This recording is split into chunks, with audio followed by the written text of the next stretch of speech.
সবাইকে good morning. কেমন আছেন সবাই? আজকের আমার হাজব্যান্ড চা বানিয়েছে অনেক দিন পরে। চায়ের কালারটা ব্যাপক হয়েছে কিন্তু।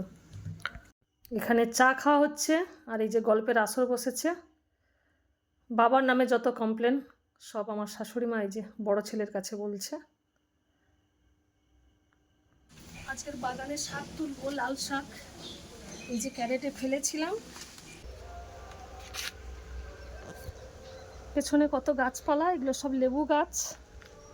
একটুও জায়গা নেই, তাই এই যে ক্যারেটে ফেলেছিলাম। এত সুন্দর শাক হবে ভাবতে পারিনি, তুলতে এত আনন্দ হচ্ছে। একদম নরম। এইগুলো তুলে আবার ফেলে দেবো। নিচে জায়গা না থাকলেও কিন্তু ক্যারেটে এইভাবে সব সবজি চাষ করা যায়। অনেকে দেখেছি তো ছাদে সব টবে ক্যারেটের মধ্যে মাটি দিয়ে সব উচ্ছে, বেগুন, বিভিন্ন রকমের ফুল গাছ, সবজি চাষও হয়। ট্রাই করে দেখলাম। আমার অনেকগুলো ওই পাশে ক্যারেট আছে।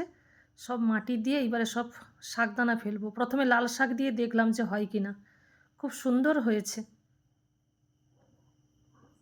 4 জনের হয়ে যাবে আজকে যা শাক তুলেছি।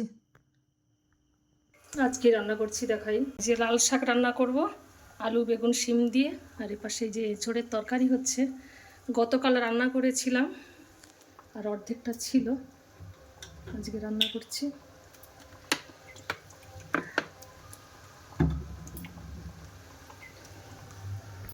এসব থেকে একটু পরিমাণ মতো লবণ দিয়ে দিই। আলুর শিম বেগুনটাকে একটু ভেজে নিই। সবজিটা ভাজা হয়ে গেছে, ওপর থেকে আবার শাকটা দিয়ে দিলাম। আজকের বাগান থেকে শাক তুলে রান্না করছি, খুব আনন্দ হচ্ছে। কম হোক আর বেশি হোক, নিজের হাতে লাগানো।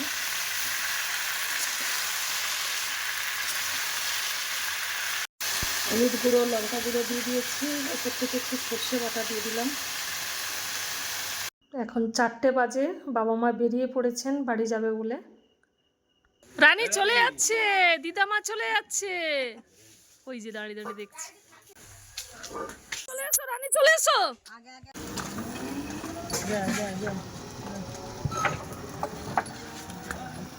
চলে যাচ্ছে, তুমি নিয়ে যাও, ওইদিকে নিয়ে যাও।